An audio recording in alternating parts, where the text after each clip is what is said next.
ubuphelele media. Ngiyamkhetha uShembe wasekhaya ebuhleni uNyazi wezulu.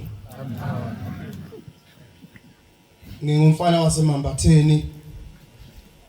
Ngiqhamuka lapha ezweni lasemazimeleni. Ithempeli ke isebekezelani. Umshumayeli ungema. Ayibonge Nkosi yamaNazaretha. Ngokufuna ke iphalishi lengane ngicashile khona lapha kwelika banana eThekwini. Kodwa nje ekhaya kithi nje kulapha nje.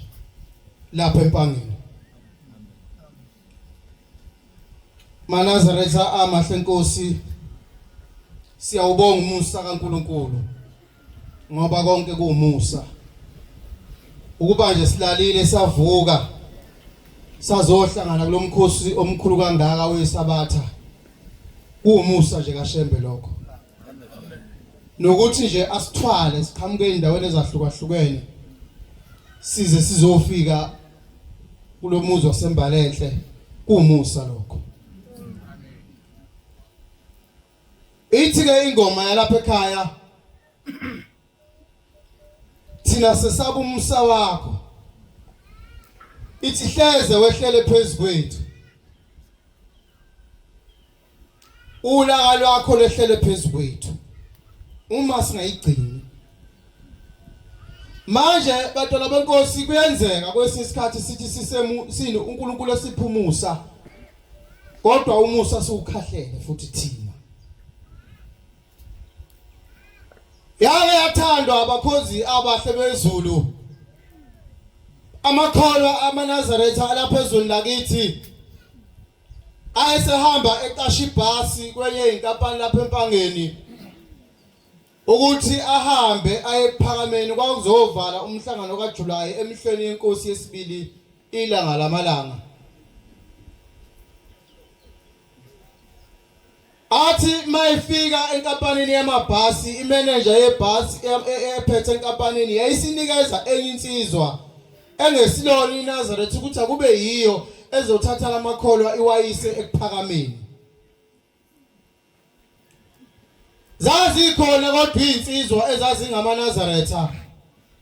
zisebenza kule nkampani kodwa imanager yanika insizwa ongelona iNazaretha. Nebala abakhozi benkosi afika amaNazaretha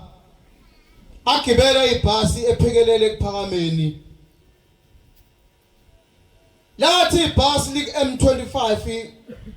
lapha ngakwaMashu. Lase liyamphunyuka udriver.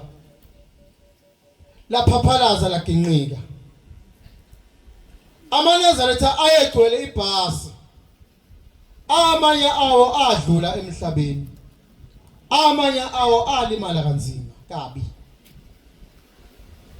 Wayesefika uhulumeni eseyibopha le ndoda eyibeka icala lokubulala ngokungenhloso. Ngoba abamaningi kakhulu amaNazaretha ashona kuleyo ngozi. Wayeseyaboshwa. Lafika usuku lecala wathola ummeli ozommela kuleli cala. Wammela kahle wayithola ibhayili. Waphuma wahamba wayekhaya. Izingilosi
iyaqala ibheli sibuyele ekhaya wayesayibiza ummeli wayo wayimele ecaleni wayesethi mnumzane njengoba bengikumele leli cala sengithatha isinqumo sokuthi ngiyaliyeka ngeke ngikwazi ukumelana naleli cala linzima kakhulu ngakho ke nansi imali yakho ithatha ubuyele nayo emuva yayisisuka le ndoda iyofuna omunye ummeli ongaseyisize yakhokha yenza konke wayesethi ummeli konke kwakucala lini lofuna ngimele kulona wayesekhaza wayesethi ummeli ngeke ngikwazi ukungimela leli cala qhubekela phambili uyofuna omunye ummeli yabuya yofuna ummeli wesithathu naye lo mmeli futhi wafika wayichitha wathi ngeke ngikwazi ukumela leli cala hamba uyofuna omunye ummeli ngoba leli cala lakho libucayi kakhulu kwase kuyithusa le ndoda ukuthi yini lena ehlakelelayo yayisikhumbula ukuthi konke kuthiwa uShambu uyabasiza abantu angihambe ngiyokushembe ngoba vele abantu bakhe la bengangibala ishile kule bhasi yayisihamba le ndoda iye enkosini ingungumahlombe uma ifike ithi Nkosi nginecala yayisikhaza ukuthi kwaginqika ibhasi kwabhubha amaNazaretha ithi ke inkosi uwe lona wehlelwe leyo ngozi uthi inkosi yamakhosi yimi manje inkosi abameli engibacela ukuthi abangimele leli cala bonke bayangilahla bathi ngeke bekwazi ukungimela leli cala sengicela wena Shambu ukuthi ukuba ungisize yayisithi inkosi ingungumahlombe impela mntana wabantu ngiyabasiza kodwa wena ngeke ngikwazi ukukusiza ithe isathukile le ndoda ukuthi ngalahla ngabameli ngase ngazolahla ngisho uShambe kanti wenze njani ithi inkosi mina mntanami ngeke ngikusize wena uyosizwa ingilozi yomuntu owake wamsiza ithi inkosi ukhona yini umuntu wena mntanami wake wamsiza na ithi le ndoda Nkosi ukhona ngabe ngathi ngidrive ibhasi lapha ePangeni wase kuqhamuka umame owayigulelwa ingane yakhe kakhulu Nkosi eyisa sangomeni ethi oyilapha indiki nomndawo uthi ke isangoma sasithe sifuna izinkukhu ezimbili kodwa ngithe sengifika phambili sathi sifuna izinkukhu ezintathu le mali kuyiyona ebengizogibela ngayo kuphoqeleka ukuthi angiyithenge le nkukhu yesithathu ayisekho imali esengizobuyela ngayo ekhaya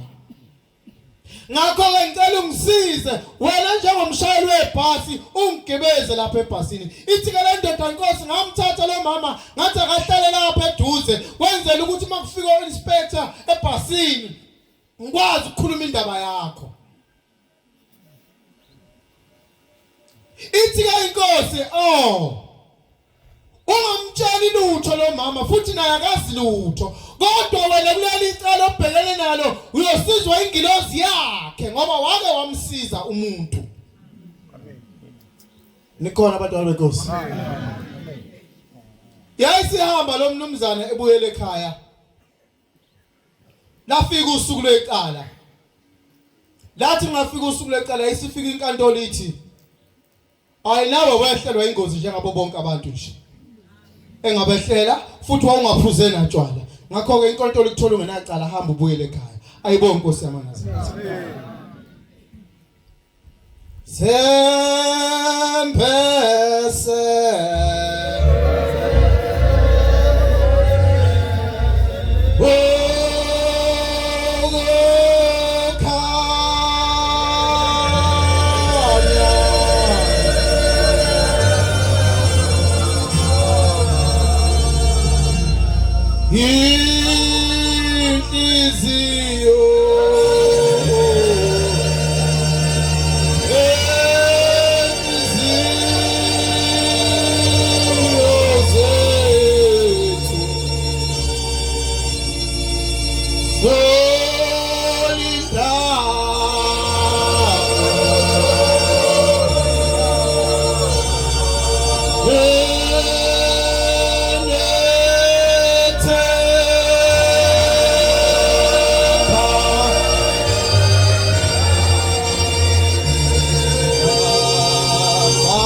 ukubuza amaNazaretha amahle enkosini umuntu nomuntu okhona phakathi kwalomuzi wasembalenhle ukuthi ukhona umuntu wena wake wamsiza na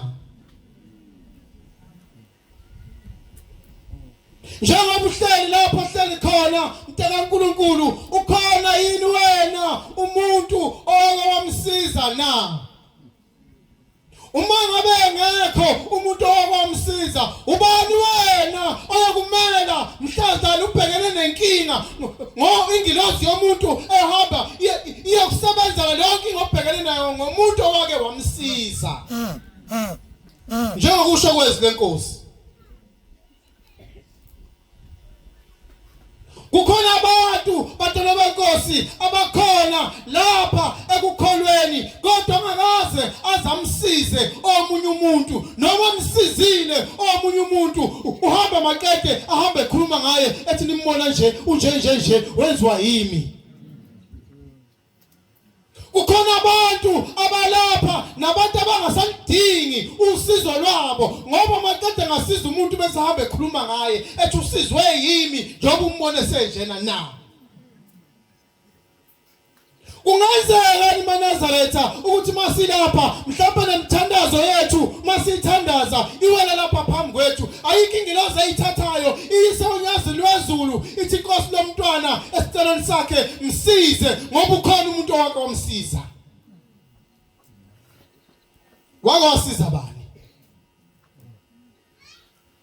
uyabona usuku ungakasizi kahle uma ubona ingane yakho emakhelwane idlula lapha ngomgwaqo njoba ade kusebusika nje ihamba ngeenyawo ingenazi izicathulo zokuhamba ihleli nesalakazi esidala kodwa wena unawo amandla ukuthi ungayisiza awusayithengeni ngisho izicathulo lezi ka 120 kwaphepha ukuthi umntana amigqoka lapha ungabulawa ungoqwana kodwa afforda uphike ngokuthi wena ngoba awukwazi ukusiza omunye umuntu Manazaretha ngifisa ukuthi ushembe ehlisa umoya wakho ongcwele kithi angene kithi asenze sikwazi ukuzwela omunye umuntu iyona nto ethanda ushembe leyo ekudinga ukuthi siyenze asiqede amanga asiqede ubuxoki asiqede ukuxabanisa abantu ngoba kukhona into ethwala abantu ukuthi mabasa bafike bekhulume ngomuntu bebo babili makade usenza ubuxoki usehamba yena useyakulowa usamtshela ukuthi umabasa ethi ngawe engakaze aza kusho umabasa lokho sekuthi wena otsheliwe lokho ukukhuluma awusayi kuyobuza umabasa ukuthi umabasa lokho ukukhuluma ngikuzwayo ngawe ukuthi ukushilo ngami kuyiqiniso yini na kodwa wena usuthola umabasa usummithi awusamkhulumisi ngoba uthatha ukukhuluma okuthola ngomunye umuntu ongakwazi ukuthi kuyiqiniso kangakanani na yini wena mntaka Shembe ungayanga kulokhu ukuhlebile uyombuza ukuthi ngisukukhuluma lapha mfowethu ukuthi ngabe uyakwazi yini na ubuphelele media uyambona umuntu mayephika into eyazi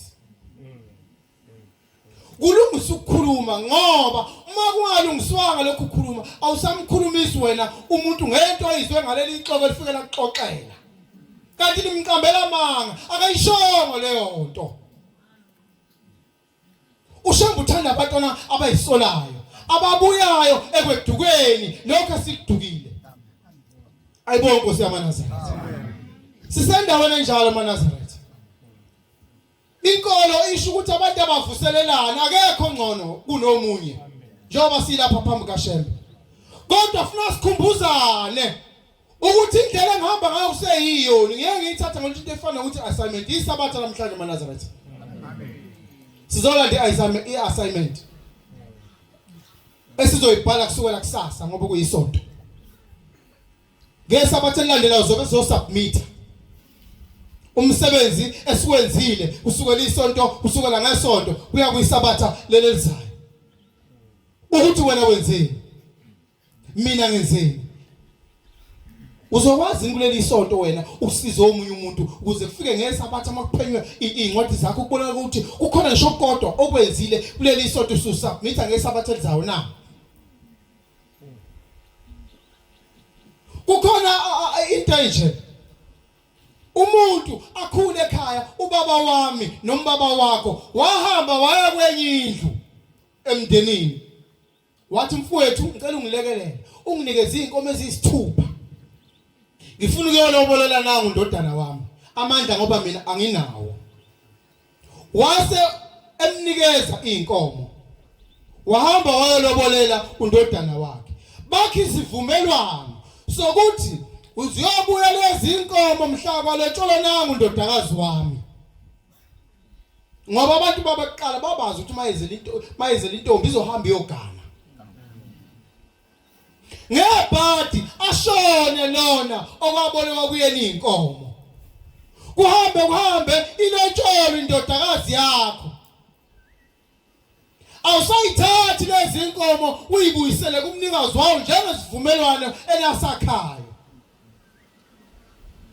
ayazi amadodana akhe ukuthi khona inkomo ekababa noma inkomo zikamkhulu eyilapha kubaba omncane uma iseza kuwe njengobaba omncane wazenza ukuthi baba omncane sizocela inkomo zikababa noma ekamkhulu owayeboleka zona awusavumi wena nabo sebeyisitha labo bantu kuwe kukhona imindeni engasangenelani ngalokho ngokuthi wasizwa omunye umuntu akasakufuni manje ukukhokha into yomuntu uhambe uboleka imali kumuntu ngoba uxakekile akusiza akunikeza imali nivumelana ukuthi uzoyikhokha ekupheleni kwenyanga mhlasimbeni iyafika inyanga awusayikhokha imali yomuntu useza kuwe ukuthi awawumthembisa impela inyanga na uyasuka wena usuhamba umkhuluma kubantu ukuthi uzenza ukuthi ungcono kodwa unqaba nemali yakhe usuphendula useyisitha kuwe awusamkhulumisi kodwa unemali yakhe kanti umusa abatolo benkosi uvela kaphi uma abantu abasizwe ngabanye abantu ukuthi labo bantu ababafuni namhlanje kanti uqhamuka umusa eNazaretha yini abantu abasiziwe bengabafuna empilweni zabo namhlanje labo abantu ababasizile na kwenzeka kanjani lokho kwenzeka kanjani bantwana benkosi ukuthi uthathe umuntu akukhulumele emsebenzini lapha asebenza khona ungene enkampaneni usebenze maqede usumbomba usuhlangana nabanye nimbophela amanqele yathi amanye amanqele yathi manje ukuthi akuxoshwa yena emsebenzini kodwa ufike ngaye lapha emsebenzini umzondela kanjani umuntu ebekusizile na ngisho kuwe njalo kwenzeka kanjani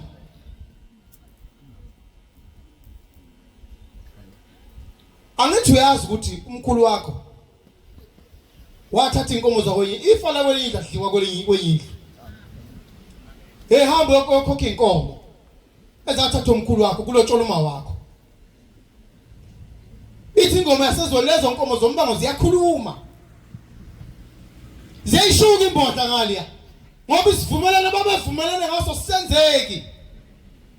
sekufanele ukukhokhwa lezi inkomo hamba uye kubafowenu bafowethu ngezwe ukuthi umkhulu wathatha inkomo lapha ekhaya zikamkhulu omncane noma umkhulu omdala eyingaka anginabo amandla kodwa okukhokha lezi inkomo ezisithupha bengiyangilekelele nibafowethu ngikhiphe noma zimbuzi na wenzela ukuhlawulela ubaba wakho noma umkhulu wakho kulolu sivumelane abasakhilanga sasifezanga ngobuqili bakhe khona imndeni engasangenelani amen enjalo weManazaretha uma kukhona umuzi womndeni ongangeni kuwo wena ukholwa awungitshela ukuthi ukhandani akukhona futhi ukuthi unezithathu esitheni awungeni khona ngoba nakho befuna into yakhe awusafuni ukumbuyisela umzondela ukuthi ukusizile hayi ngeke akukwazi kwenzeka sengizohlala phansi ngo-2022 sasisente phezulu kwentaba yomhlangano sihlele emhlanganweni uyabona ke mawuzowela lapha uzowela lentabeni sehuze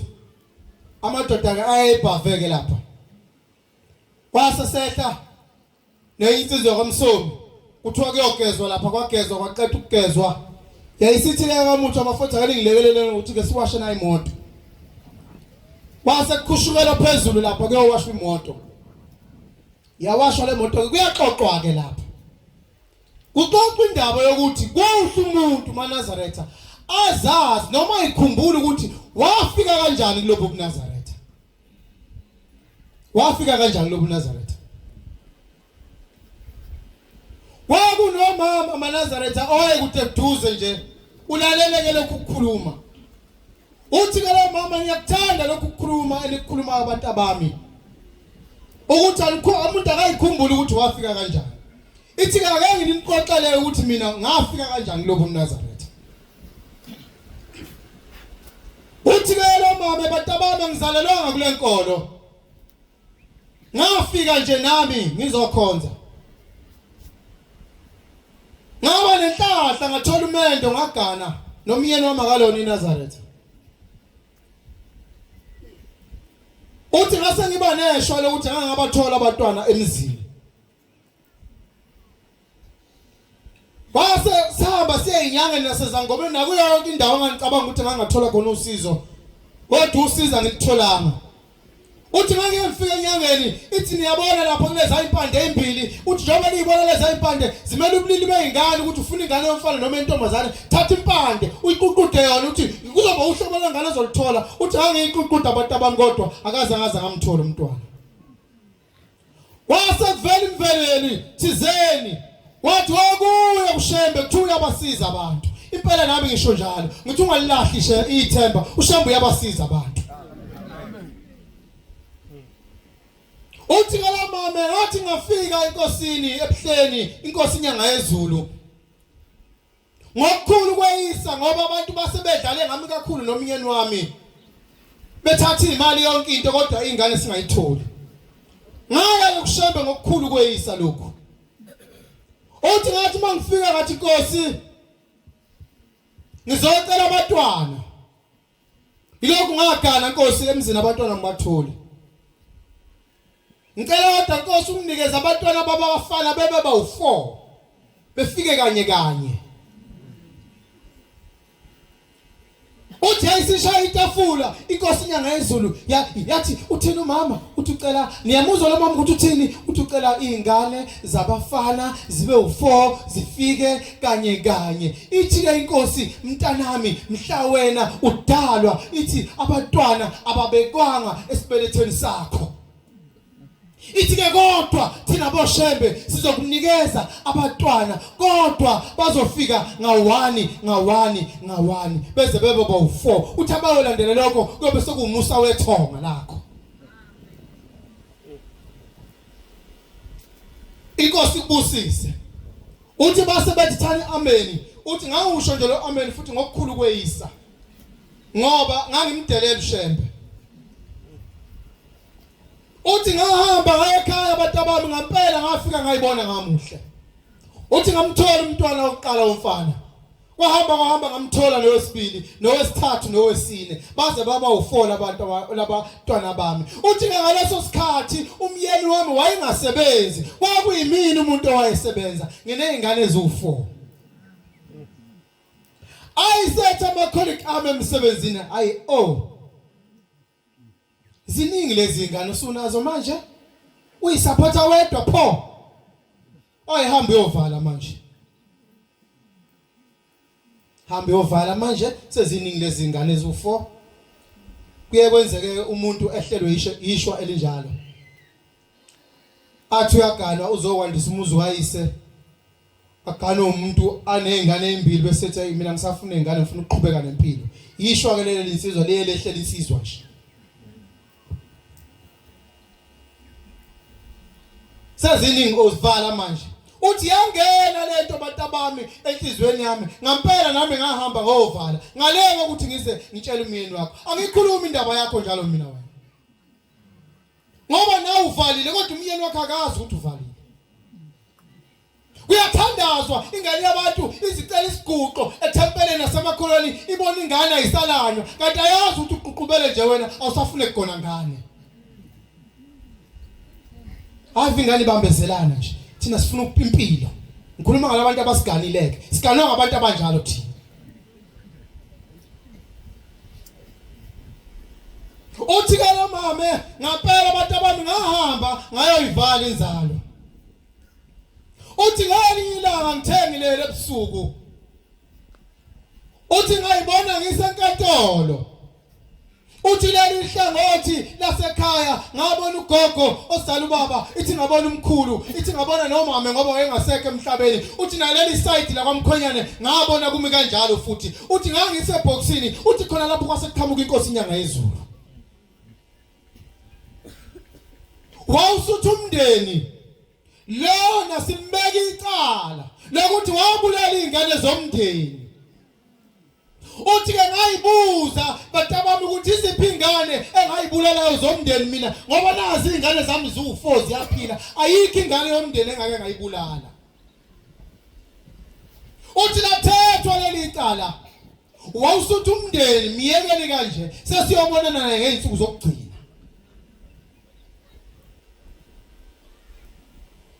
uthi ngaphaphama batabami kulelo phupho uthi ngaqede lapho ngathola imali ngahamba ngaye enkosini inyanga yezulu ngayoxoxa lokukhuluma ukuthi baba ekulaleni kwami ngibone kanje yesithi inkosi inyanga yezulu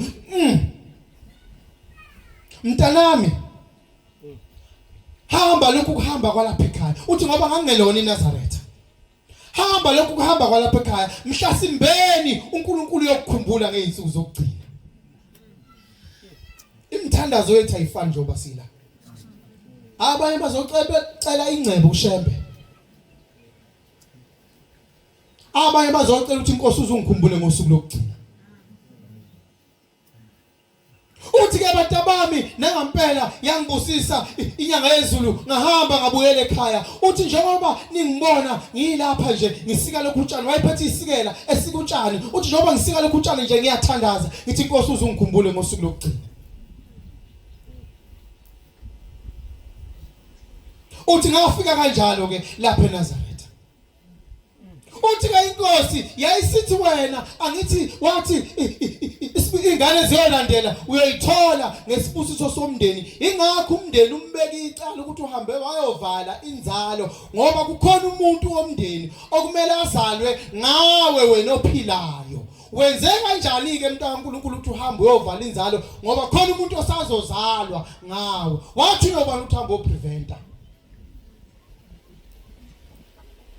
wawuthunywa ubani kanti wakwenziwa kanjani khona mase kufika isikhathi sokuthi umlobokazi akasezobathola abantwana ngalezo zima suku ebhekene nazo wakwenziwa kanjani wawukhona lumprevento njengoba uhambe uyoprevent uthunywa ubani umyeni wakho engazi ukhona isikhathi esizayo maNazaretha esiyokusifika ekuhambeni kwakho eyohambeni kwethu lapho khona indoda ehlangane khona nomngane baxoxa ukuthi inkosikazi hambe uyovala manje ngoba isikhathi samanje sisavumi impilo iyabiza ukhona isikhathi esizobuzwa khona ukuthi wakwenza kanjani lokho ake ngibuze njengoba uvalile nje wakwenza kanjani wawuvumelane nobani bona labo bantu bomndeni okusafuneka kuzalwe kwandiswe nomuzi bayokwanda kanjani njengoba usuvalile nje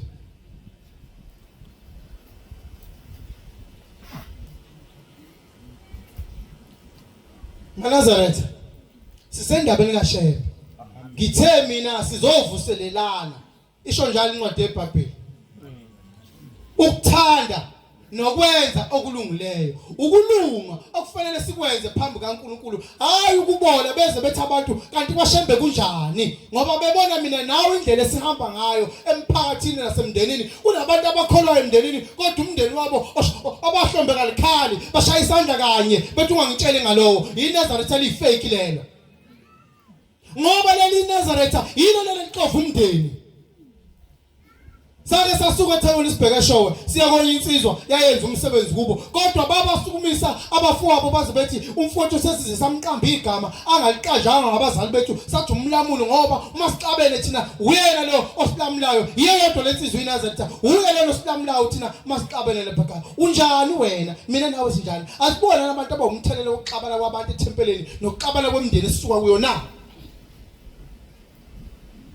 akunjalo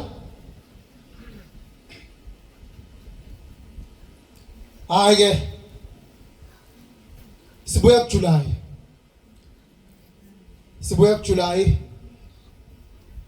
ithi inkosi yamaNazaretha masisohambeni oleya kwabheka benzayo ithi njengoba silapha bantwana benkosi sizobenzela inkonzo laba abalele lapha emalibeni ngokona abakonile besaphila lapha emhlabeni ithi siyabacelela ukuthi uNkulunkulu abakhumbule ekuhambeni kwabo ithi kodwa manazathi ngicela nikhumbule ukuthi izulu lingena ngokusetshenzelwa sebenza mntakaShembe sebenza ngezandla sebenza yenzela abanye abantu izinto ezinhle sebenza isiza abanye abantu ukuze nawe kube khona ingilozi yabo yalowo muntu oyokusiza ngaleyo langa kodwa sengihlala phansi ngifisa ukuthi wena onalo nhlanhla yokusiza abantu ungaphela amandla ukuthi wasuke wasiza isilima leso wathi usisizile sase sikuzondela ukuthi usisizile isibusiso sakho leso wena uyosizwa ingilozi yaso ungaphela amandla qhubeka usiza abanye abantu mawubona umakhelwane lale ngadlile mthengele isinkwa adle naye kukhona intandane ezinye esazahanjwa lawo nina bakhula bekhuliswa omalumekazi babo abanye kodwa namhlanje labo malumekazi babo abababheki nokubabheka kodwa bebakhulisile umzonda kanjani umuntu wakusiza na nowakukhulisa ngiyabonga bantwana benkosi umusa kaShembe esithandile ngazi sazofika la ngoba sidlule lapha engozi mawubona uMatigulu nje siza ngapha sidlule kunengozi embe lapha sase siubonga lo musa isho njalo inkosi ilanga lamalanga ithi manazari uma ngase nginikeze iso lasezulwini nibone emhlabeni uthi ningathandaza iminute neminute ukuthi kwenzakalana emhlabeni ningabuki ngeso lenyama nginikeze iso lasezulwini niyobona ukuthi emhlabeni kwenza ningathandaza iminute ngeminute kodwa ke sirelaxileke asithandazi asikwenze okuhle okuzongconywa uNkulunkulu ukuze sithole ibusiso kusasa ukuze kuthi ehambeni kwethu nasekuphileni kwethu ngoba leso sibusiso siyolekelela thina size siyolekelela ngisho izingane zethu sisingasekho thina ayibonge inkosi ngiyafisa uNkulunkulu insizwa zezulu ukuthi asikhulise size sibe ngamakhehla leli bandla nasemzini yobaba lokho kuyosiza ukuthi izinqumo esithathayo akube izinqumo eziqotho ngoba kunabantu abasemva kwakho unomndeni obheke elikhulu kuwe uma uthatha izinqumo engaphusile uyabona ukuthi ukusubulala isasala lonke lomndeni othembele kuwo bafowethu hloniphana abazali benu bathandeni abazali benu musali ungabahlonipha abazali benu ngoba kukhona isikhathi esiyofika engasekho emhlabeni lapho ufisa uyombulula ethuneni khona uthi kanti mama wahamba bashona ubunzima obusubhekene nakho uyabona ukuthi uyamkoleta ngoba kwazi uzumhlonipha ephila uzomhlonipha kanjani engasekho na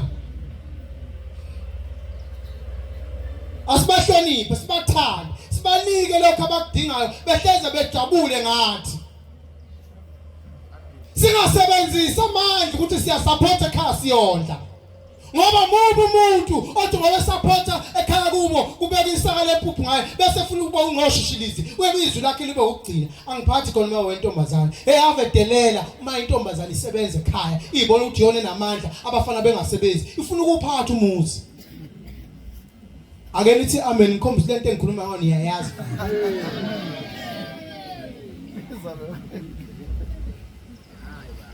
asihlonipheni bafowethu indoda noma umfana akahloniphe kubo intombi noma nenkosazana ayihloniphe kubo musu ukukhethisa amadoda kini awuhloniphi kwenu musu ufaka intombi ekhala kini awuhloniphi igcikela kini ngikhuluma nensizwa leli bandla nomuntu ofundisiwe ngoba uma wenza njalo ufuna umuntu akhanda uNkulunkulu begceke lakhe lakusasa lokhu shamba akhuluma ngakhe emthandazweni athi wena ndoda afundisa umsebenzi ohlalela amadoda ukufundisa lezi ingane zakho ukuthi kufanele iphile kanjani namhlanje kuze ingasekho emhlabeni yona iyakwazi ukuphila impilo eyifundiswe ngabazali bayo impilo esiphilayo manje siphila impilo esifundiswe ngabazali bethu ngoba abasincenganga abasitotosanga basibiza ngoboy mabasa ngithi abasitotosanga kodwa babe sithanda ukuthi indlela abasikhulisa ngayo iright ngoba manje siphile nawo wonke umuntu Ngiyabonga baba umshumeli ukuguqa nje phambi kwabangcwele singabatwana siyalibonga lelo thuba ngoba kumsebenzi wakho ushumele thina siyafakaza nje lokhu uNkulunkulu afisa ukuthi sikhulume manazaretha inkolo kwemina kuyona yakithi ngifikele nami ngazokholwa njengabantu bonke kungenzeka ukuthi khona lapho engikhulume khona ngangakhuluma kahle ngicela ungithethelele ngoba umuntu into akwazi ukuyikhuluma kahle into yakubo noma esikuyiqondene nayo Nkosi buseni kuzwini Ubuphelele Media.